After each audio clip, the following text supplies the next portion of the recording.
Um grande salve, meus amigos e amigas, Professor Gregory aqui, sejam bem-vindos a mais um vídeo desse canal. Hoje, novamente, com conceitos fundamentais de química. No vídeo de hoje, a gente vai tratar de temas bem interessantes. Vamos falar sobre bomba atômica, falaremos sobre como é gerada a energia no Sol e falaremos também sobre como funcionam as usinas nucleares e por que o funcionamento das usinas nucleares estão tão intimamente ligados com o próprio conceito das bombas atômicas. E afinal de contas, o que é energia nuclear? O que é uma reação nuclear? São esses temas que a gente vai falar no vídeo de hoje. Então, fiquem atentos, tá ok? Roda a vinheta.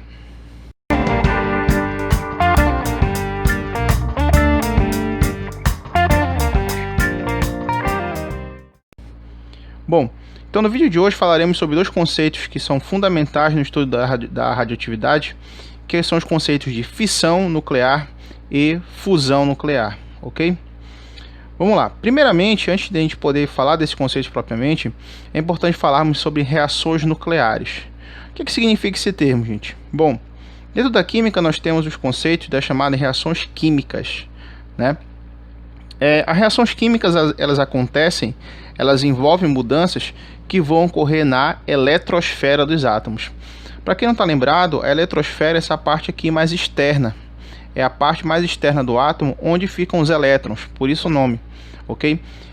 De acordo com o modelo atômico de Bohr, a eletrosfera de um átomo se organiza em uma sucessão de níveis de energia ou em várias camadas eletrônicas, como também é chamado. Então, em reações que nós temos no cotidiano, reação, por exemplo, como combustão, como a eletrólise, são reações químicas que mexem apenas com a eletrosfera dos átomos, com o arranjo desses elétrons, certo? Já as reações nucleares têm esse nome porque elas acontecem nessa região central do átomo, conhecida como o núcleo atômico. E nesse núcleo atômico você tem duas partículas importantes, né? Os prótons, que são partículas de carga positiva e que apresentam massa, e os nêutrons, que são partículas sem carga elétrica, mas que apresentam massa. Então, reações nucleares, elas mexem, elas trabalham com o núcleo dos átomos. Pelo fato desse núcleo atômico ser mais difícil de ser atingido de formas convencionais, é por isso que as reações nucleares elas tendem a ser mais raras, né? São mais difíceis de ser observadas na natureza, ok? Mas vale lembrar que elas existem e quando elas acontecem, geralmente elas estão associadas com os processos de transmutação. O que isso quer dizer? São processos que levam à formação de novos elementos químicos, certo? Bom, desde quando Henry Becquerel observou, realizou seus experimentos com sais de urânio, passando por todo o desenvolvimento do próprio conceito de radioatividade, que a gente deve bastante a Marie e Pierre Curie, esses conceitos que envolvem as reações nucleares, o próprio conceito da radioatividade, que foi estabelecido a partir dos estudos de Marie Curie, houve toda uma grande evolução no conceito, nesse conceito, e esse ramo da química foi crescendo em importância no decorrer do século XX, ok? E aí, num belo momento, a gente vai ter sendo estabelecido para nós os dois conceitos que nós falamos no início desse vídeo, fissão e fusão nuclear. Vamos falar primeiramente sobre a fissão. De acordo com o livro Princípios de Química, de Peter Atkins e Loretta Jones, que é um dos meus favoritos, por isso que vocês estão sempre vendo esse livro ser citado aqui, ele coloca o seguinte, falando primeiramente sobre a fissão nuclear. Em 1938, Lise Meitner, Otto Hahn e Fritz Strassmann perceberam que ao bombardear átomos pesados, como urânio com nêutrons, eles poderiam quebrar o átomo em fragmentos menores, em reações de fissão, e liberar quantidades enormes de energia. O termo fissão significa quebra, fragmentação, ruptura. Então, a fissão nuclear, basicamente, a reação de fissão, ela consiste em você pegar um átomo, que a gente costuma dizer que são átomos pesados, onde o núcleo onde esse núcleo atômico ele tende a apresentar uma alta quantidade de massa, uma alta quantidade de massa atômica. Então, esses átomos pesados eles são bombardeados com os nêutrons, que aqui estão sendo representados, nessa bolinha aqui branca com a letra N. Então, o nêutron atinge esse átomo, atinge esse núcleo pesado, esse núcleo torna-se instável. O que isso quer dizer? Esse núcleo ele passa a apresentar uma quantidade de energia que é anormal, uma quantidade de energia que não é o comum para aquele átomo. E então, numa forma de buscar atingir um estado de equilíbrio, um estado de menor energia, buscando uma estabilidade, esse núcleo atômico sofre um colapso, ele sofre uma fissão, ou seja, ele se quebra. Ele sofre uma quebra, produzindo dois núcleos atômicos. Então, era apenas um átomo, inicialmente era apenas um núcleo atômico, que vai se dividir em dois átomos, liberando novos nêutrons e gerando uma grande quantidade de energia. Então a fissão nuclear basicamente é isso, né? Colocando em termos gerais, seria isso. Você tem um átomo onde esse único núcleo atômico sofre um processo de fissão, de separação, formando dois outros átomos com liberação de energia, tá certo? Esse foi o processo utilizado na fabricação das primeiras bombas atômicas. Por exemplo, as bombas lançadas em Hiroshima e Nagasaki, já próximo do final da Segunda Guerra Mundial, eram bombas que tinham como base esse processo da fissão nuclear.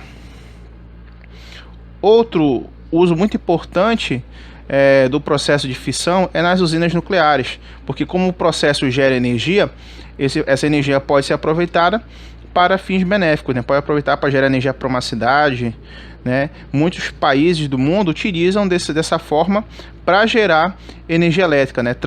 Converte essa energia nuclear em energia elétrica para ser utilizada pelas pessoas. O que diferencia, na verdade, já que o processo é o mesmo, já que a fissão é usada tanto nas bombas atômicas quanto nas usinas nucleares, o que diferencia na realidade é o controle que se tem sobre esse processo. Nas bombas atômicas, o processo da fissão ele inicia. Quando os nêutrons são liberados, esses nêutrons vão atingir outros átomos que vão sofrer novas fissões e formar mais energia e liberar novos nêutrons e assim por diante, né? É uma reação em cadeia. Na bomba atômica, você não precisa controlar essa reação. Na verdade, é até desejável que essa reação aconteça muito rapidamente para que haja uma intensa liberação de energia e, consequentemente, o quê? Uma explosão. Então, na bomba atômica, esse processo é iniciado e a ideia central é que seja liberada uma grande quantidade de energia. Quer dizer, você quer a explosão. Nas usinas nucleares, obviamente, isso não é desejado. Você tem que ter um controle do processo. Então, você utiliza o mesmo processo para iniciar a reação, porém você controla.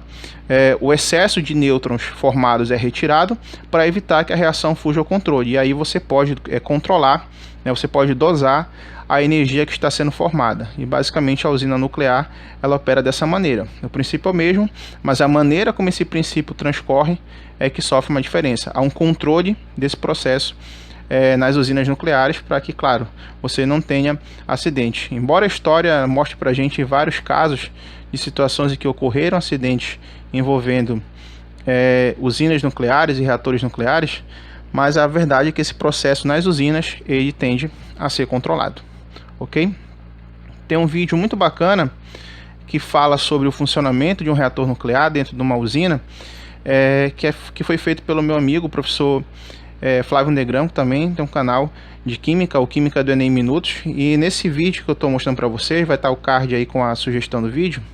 Nesse vídeo ele mostra uma questão de Química do Enem de 2014 que trabalha sobre isso, sobre como funciona uma usina nuclear e quais impactos ela pode gerar para o meio ambiente, né? Então eu aconselho que vocês, quando terminarem aqui o vídeo, dê uma olhadinha lá no vídeo do meu amigo Flávio Negrão, que vocês vão aprender mais sobre o funcionamento das usinas nucleares, ok? Bom, continuando aqui, então é importante falar a respeito da fissão nuclear, que a fissão nuclear ela pode ser induzida, quando o processo é artificial, a partir daquele bombardeamento com nêutrons, mas também ela pode ser uma fissão nuclear espontânea, né, que acontece naturalmente, que você percebe a sua ocorrência natural, embora seja um pouco mais raro esses processos que levam à fissão, tá ok? Bom, sobre a fusão nuclear, a gente vai pegar a definição colocada no livro Química Segundo Ano, da editora da Ser Protagonista, né, da Edições SM, que fala sobre o que é a fusão nuclear. Olha só, é o processo oposto ao da fissão. consiste na união de dois núcleos atômicos com grande liberação de energia. A fusão nuclear geralmente se processa com núcleos de baixa massa. Então é interessante como ele estabelece logo de cara para a gente que a fusão é o contrário, né? Enquanto que a fissão é um núcleo que se divide em dois, a fusão é o contrário. São dois núcleos que vão sofrer uma união, né? E vão se unir para formar um único núcleo apenas. Isso causa uma intensa liberação de energia. E vale lembrar que esses núcleos são núcleos de baixa massa, né? De massa muito pequena. Então tá aqui, ó. Você tem como exemplo aqui dois átomos de hidrogênio que sofrem o processo da fusão, formando átomos de hélio. E nesse processo você tem uma liberação de energia ainda maior, tá? Isso é importante deixar bem claro. É um processo de liberação de energia ainda maior do que era verificado na fissão nuclear. Depois a gente vai fazer até um comparativo dessas energias liberadas. Aqui nessa pequena animação a gente percebe como funciona a fusão nuclear. Você tem os núcleos se aproximando, esses núcleos se sofrem uma união, né, formam o núcleo do elemento hélio e há uma intensa liberação de energia, muito alta mesmo, tá certo? O processo da fusão nuclear é o processo que faz, por exemplo, com que a energia seja gerada no universo, basicamente, né? Grande parte da energia que é gerada no universo pelas estrelas é a partir de reações que envolvem a fusão nuclear. Você tem átomos de elementos bem leves, principalmente átomos de isótopos do hidrogênio. Esses isótopos de hidrogênio sofrem reações, sofrem fusões, formando átomos de elemento hélio, né? E aí continua a ter esse ganho, mais reações com um ganho maior de massa.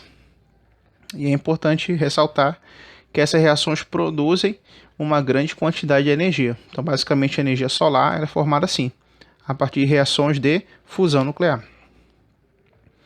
Aqui a gente tem uma cratera causada pela explosão de uma bomba atômica, mas não uma bomba atômica igual às que foram usadas em Hiroshima e Nagasaki. É uma bomba atômica de hidrogênio, ou bomba H.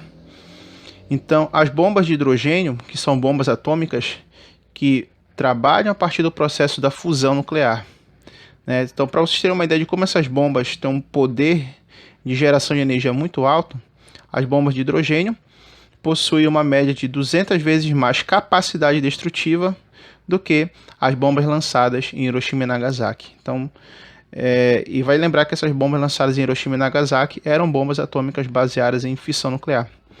Então, eu coloquei justamente essa análise aí para que a gente possa perceber como a fusão nuclear é um processo que libera muito mais energia do que a fissão.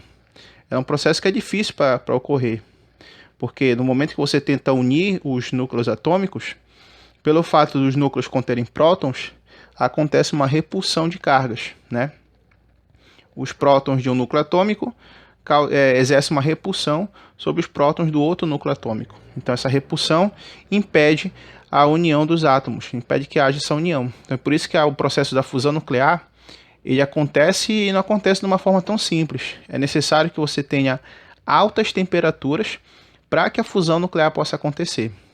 Só para que a gente possa ter uma ideia de como é difícil, muitas vezes o processo que é utilizado para a ocorrência da fusão nuclear é a partir de reações de fissão.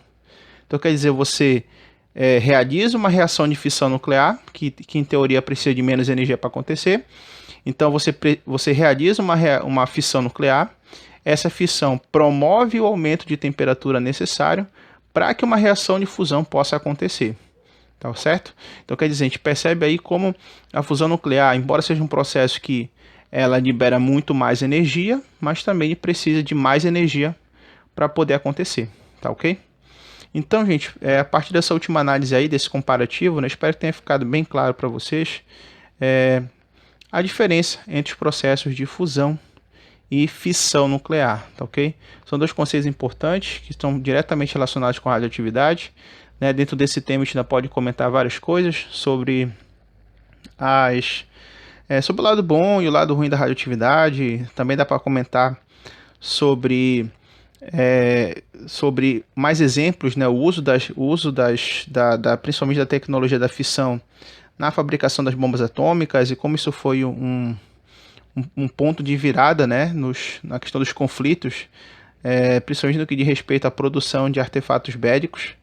Então é interessante que a gente possa estar conhecendo essa parte da química, porque ela é essencial, né, não só enquanto área da química em si, mas também pelo fato de estar diretamente relacionada com vários momentos históricos da sociedade. Tá ok, gente? Então é isso, meus amigos. Se vocês gostaram do vídeo, curtam, comentem, deem sugestões pra gente do que a gente pode estar trazendo aí para vocês, de conceitos, de exercícios, né, de dúvidas que possam ter surgido aí ao longo do vídeo, tá? Compartilhe esse vídeo com mais pessoas para que mais gente tenha acesso a esse conhecimento, e se é o primeiro vídeo que vocês estão assistindo, se inscrevam no canal, tá ok, meus amigos? Então é isso, galera. Obrigado a todos e até o próximo vídeo.